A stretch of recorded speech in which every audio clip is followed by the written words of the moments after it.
Alright, so I feel like I've been prompted to share my testimony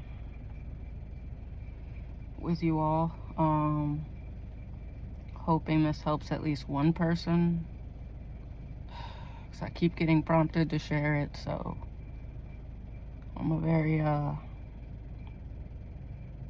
private person, and I prefer not to have my business out like that, but the Lord wants me to do it, so here we go. So I was raised in an emotionally, mentally, physically, and verbally abusive household.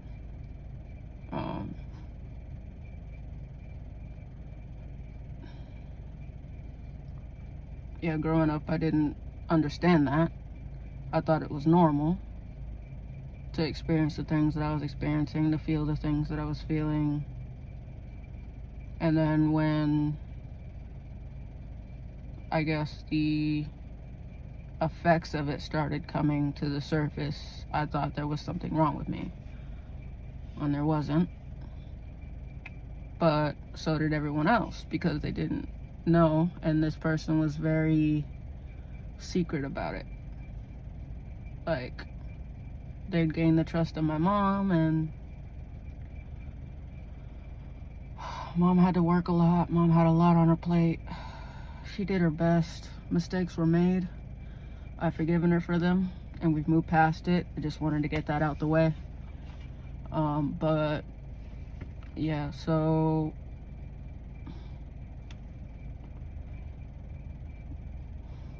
when things started coming out, like,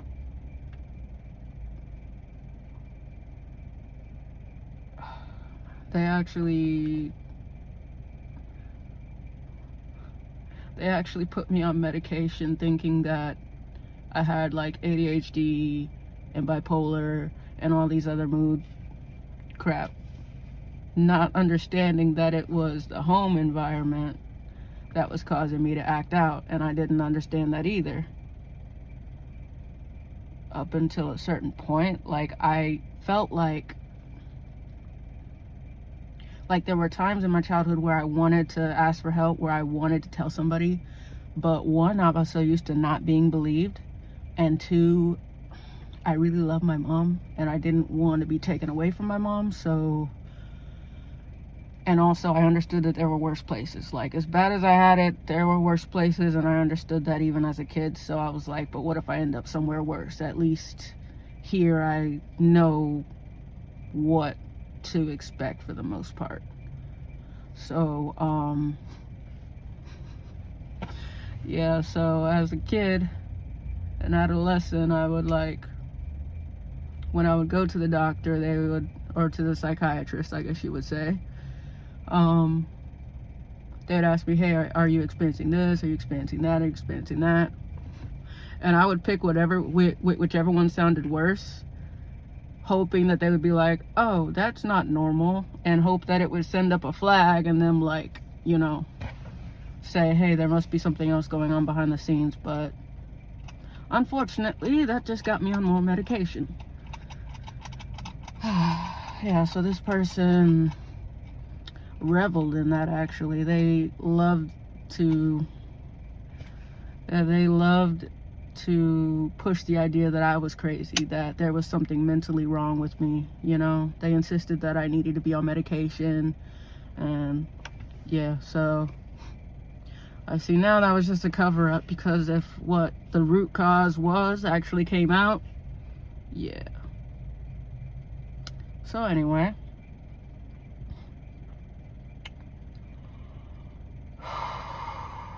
yeah, fast forward to the time when I was 25. This person finally died. Mind you, they had been with me since I was born. Like, they helped my mom raise me and everything, you know. And it wasn't until about a year after this person died that I started getting flashbacks. Flashbacks of repressed memories of things that this person did to me.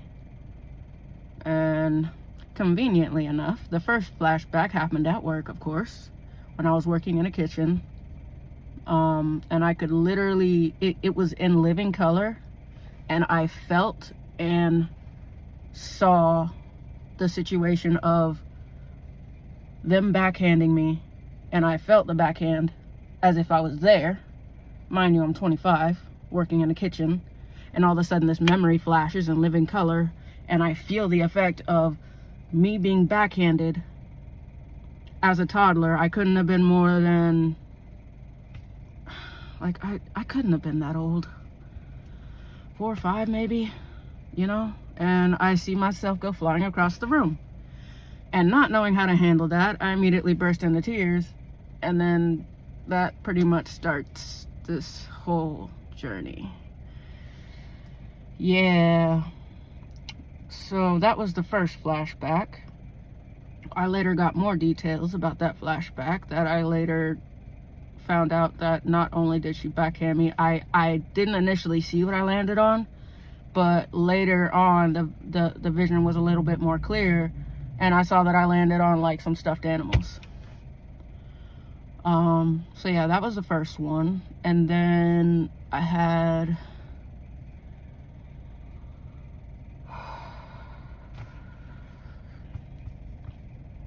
another one. The one that I most distinctly remember right now, like there was another one I feel like in between this, but the last one, I know I couldn't have been more than 2. And I'm just laying down in my bed, like in real life, like in the now. I'm just laying in my bed, and then all of a sudden I get this very vivid vision of a figure that, so there's light coming from behind the figure, but like by the shape of the figure I can tell the clothes, and when I can tell the clothes I can tell who it is. And then I have this sensation that I'm like, you know how like people like carry their like toddlers, and like their toddlers like have their arms like wrapped around the person's neck, and the person has them sitting on their chest. Well, I had this sensation of sitting on the chest, and then well, not sitting on the chest, of being on this person's chest and with my arms around their neck, and then all of a sudden I can feel like hands dig into my sides and rip me off of, you know, out from around their neck. And then I get this sensation while I'm laying in bed of falling, and then I feel the impact through my back all the way through my chest of me hitting the ground. And I could not have been more than 2. And that is the most recent one that I've had, and that was like a little over a year ago. But that tells me that she started early.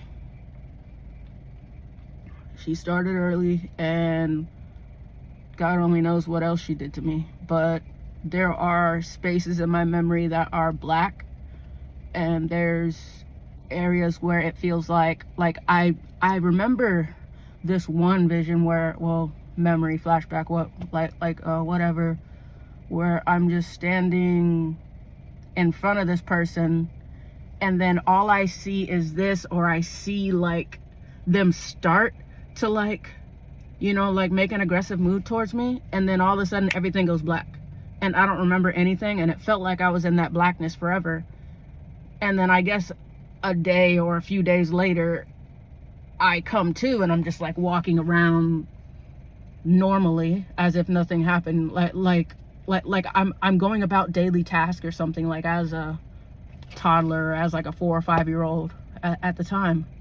And I remember thinking, how, like, wasn't I just in that room? Why am I here now?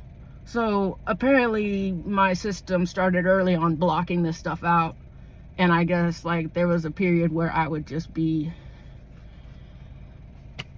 where my mind would just shut off and I wouldn't remember until I guess it deemed that it was safe, and then my consciousness came back, and I could be in the middle of anything to where it's obvious that I was doing it, but I don't remember anything up until that point. Like, I'll wake up in the middle of doing something, or come to in the middle of doing something as a child, and I didn't understand what that meant. But yeah, so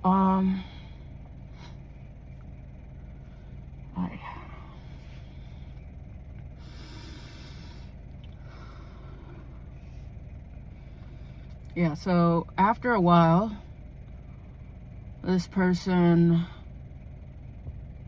I guess, decided to stop abusing me physically, because I guess questions were starting to be asked. I was getting old enough to where the marks weren't making sense or whatever. I don't know, because a lot of that time I tried, like, I noticed that I wasn't really, like, I didn't really understand what was going on around me at any given time. Like, it just seemed surreal, like, most of the time, like, most of that time. And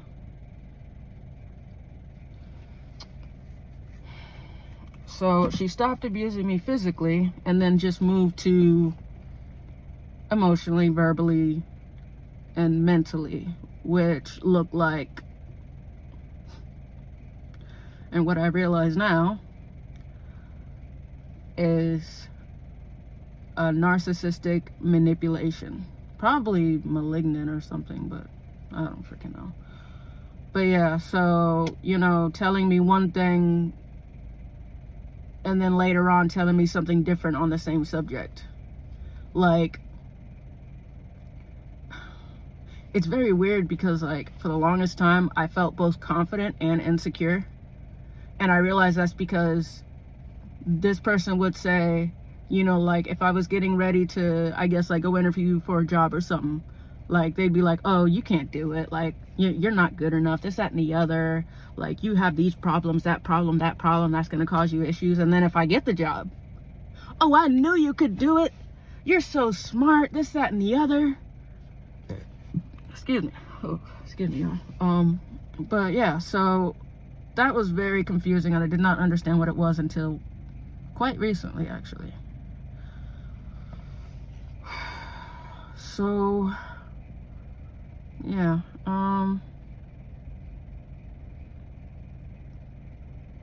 most of that, I guess, I haven't really dealt with, but yeah, so anyway,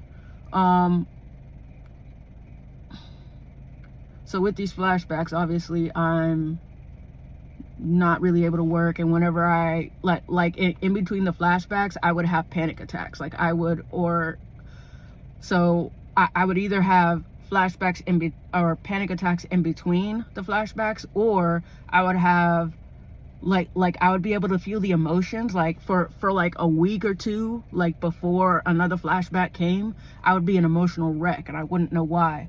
And then after the flashback came, I'd be like and then, like, after, like, the flashback and or the anxiety attack came, then at first I was pretty much decimated and couldn't really function really for like 3 days. But after that, it, you know, like, after a while, I guess, of dealing with it and doing my best to manage it while still working. Oh, bless the chefs that helped me with that. They were so patient with me, bro. So yeah, but yeah, so after a while, I guess I got a little bit better at pushing it down, I guess I would say, because I was not coping with it. I ended up becoming an alcoholic, ended up, you know, being addicted to weed, being addicted to nicotine. But you know, so this started in, she died in 2018, so I guess 2019, 2020, somewhere around there, is whenever this all started. And I already wasn't really coping well with whatever I was going through at the time. Like, I would drink a lot, and And it got to the point where I was drinking as soon as I woke up. If I could have drank at work, I would have drank at work. As soon as I got home, I would start drinking. And then I would just drink myself until like I would just drink until I fell asleep. And then I'd do it all over again. And to be honest, because there were people that could drink more than me, I still didn't think I was drinking that much. But ended up in IOP because I just could not, like, I was completely burnt out. This is, I think, 2022 at this time. And like with all that stuff weighing on me and everything, like, you know, life and work and bills piling up and all that on top of all of this, yeah, ended up in IOP, and then was a little bit better, but not really. Still drinking, and then hit bottom. See, I thought I hit bottom in 2021, but I guess that was one bottom where I felt like I had nothing left in me. Like I literally could not work. Like I barely had the energy to like get up out of bed. But it's like, you know how like whenever you get ready for work, like you like bolster something inside of yourself and like pull yourself together so that you can focus. Like it got to a point where well, first it was like the strings were like slippery and I couldn't really hold on to them. And then whenever I felt like I had nothing, there were no strings to grab onto at all. Like there was nothing to bolster. There was nothing to get myself going, to get myself to actually focus. And I knew that I was like out of everything. And that was like the end of, dang, when was that? Yo, I might be getting these timelines wrong, so don't quote me on these. But like, let's see, 23, 22, yeah, so hit a bottom in 2021. In 2022, I ended up in IOP in December of 2021, I guess. And then April of 2022, I ended up in IOP. And that really messed me up because like I was supposed to get paid at the same time and I really didn't. And so that really threw everything off to where I couldn't really pay my bills. And then of course that's more stress. And it just made things all wonky for a while to where it feels like I'm just now getting back on my feet as far as financials. Praise God on that. But yeah, so yeah, so 2022 ended up at IOP, and then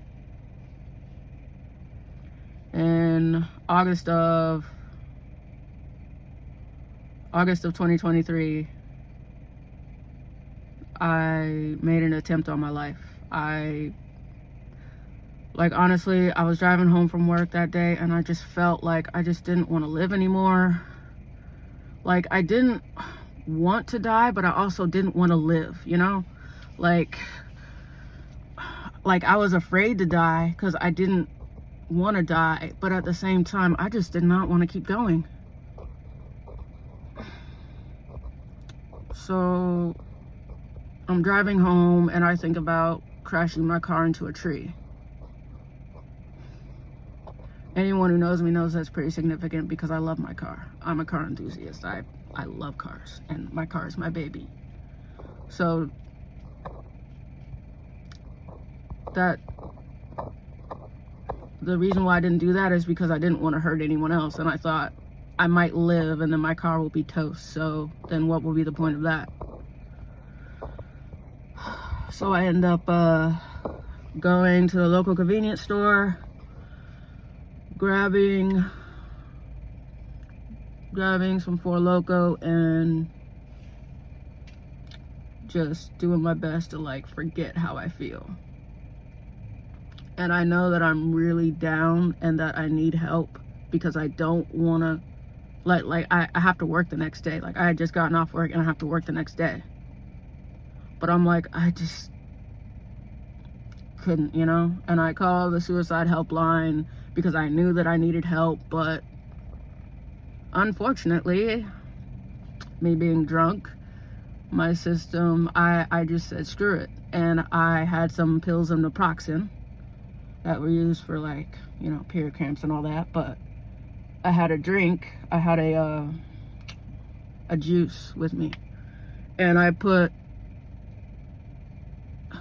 don't even know how many pills I put in there. I just, like, so the juice was red, and the amount of pills I put in it turned it white and frothy. And then I did my best to finish it. Thankfully, my body said nope and puked it up. And then, of course, you know, because I'm on the phone with suicide hotline, I guess they called the police, even though they said they didn't.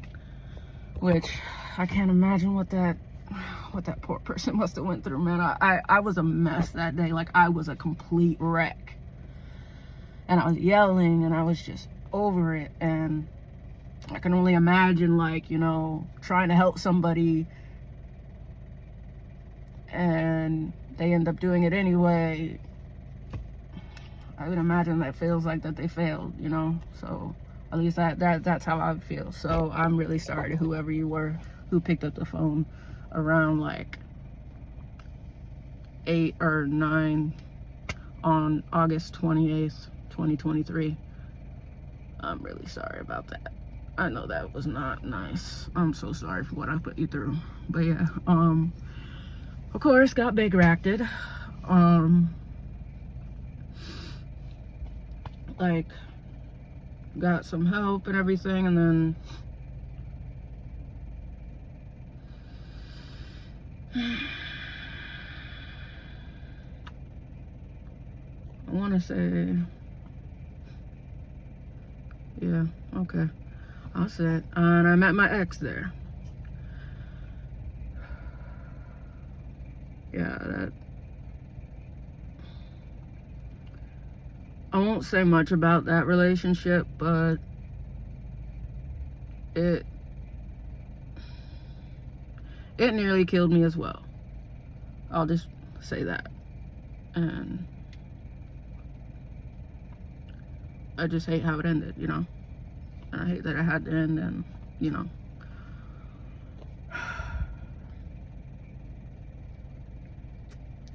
But all that to say,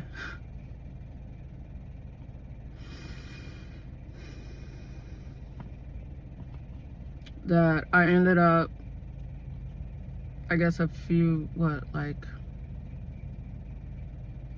2 months ago, I ended up finally fully dedicating my life to Christ, like after running for like 10, 12 years, you know. Professed to be a Christian, you know, for a little while, you know, and then whenever things got really bad, I kind of stopped saying that I was a Christian, because I was like, I'm not following at all. And also, Father, I'm really mad at you right now, so I don't really want to talk to you, and I don't feel like calling myself a Christian because that's inaccurate, because I'm not walking in the proper way, number one. And number two, I just didn't want to at the time. Like, let's be honest. I thought that I could do it myself. I thought that I could fix that, so, and I could not. But all that to say that I legit thought that I thought that I had messed up so bad, and I thought that the things that I had done were so bad that there was no way that I could ever be saved. Like, I thought that I gave up my salvation. I thought that I was destined for hell. Come to find out, Father still wants a relationship with me, man. Father still says that he can use me, which is crazy to me.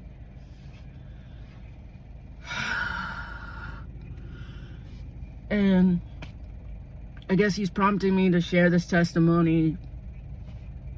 I guess, one, to get it out there, to glorify him, because that was a lot of crap. That was a lot of crap. I really did not think that I would make it. And I'm actually happy now, which I genuinely felt like, I know this is exaggerating, well, not exaggerating, but it sounds like it's exaggerating, but I literally felt inside myself that I could never be happy again. Like, I thought that I was destined to just feel heavy and just angry and just sad and just depressed, but these last 2 months like have been amazing. And I literally like do feel like a different person on the inside, which is pretty crazy to me because, you know, like, you know how you feel, and then like when it changes, you're like, oh, okay, thanks. Okay, like, let me try this out, you know? And I just start praying more and studying his word more, and, you know, just trying to fellowship with him. And honestly, I really hope that this testimony can help somebody, because I know that I cannot be the only one who's dealt with that level of narcissistic abuse. And honestly, I was just kind of scratching the surface with that. But like, I know I can't be the only one who's dealt with stuff like that, like who's grown up in that kind of environment and is honestly quite lucky to be alive. Because there were times, even when I was 16, where I thought that, you know, like, I was 16, 17, and I wanted to die then, you know? And it was just so dark. I literally thought that I would never be happy again, but here I am, happy in Christ, working in my dream job, which is a mechanic, and my dream field, which is automotives. And Father says that there's more to come, and the best is yet to come. And I would have missed that had the suicide attempt worked. I would have missed the opportunity to see things get better. I know so many people say that, and I just thought it wasn't for me, you know? Like, it's always felt like I've been on the outside of stuff. Like, I could watch other people, you know, advance and get married and do all this other crap. But it seemed like all I ever did was watch. And so I thought that that was how it was going to be with God too, but it's not. He's like genuinely, personally invested in me. And he's the first person to do that. And I know I'm alive because of him. Oh my gosh. Oh my gosh, bro. Like, legit, I am so lucky to be alive. It's literally only God that has kept me alive this far, because I won't say I should be dead, because like there's no accidents with God, but like, goodness. So yeah, that's my testimony. I'm just gonna post it raw. I just hope it helps somebody, and yeah, hopefully it'll help somebody. Like, even if it just helps one person, that would be worth it. Like, if it helps one person to feel better, then that would be worth it to me, you know, to feel like they're not alone. So yeah, hope this finds you well. I hope you stay safe out there. Stay safe out there, y'all. Goodness. And stay blessed. All right. Thank you.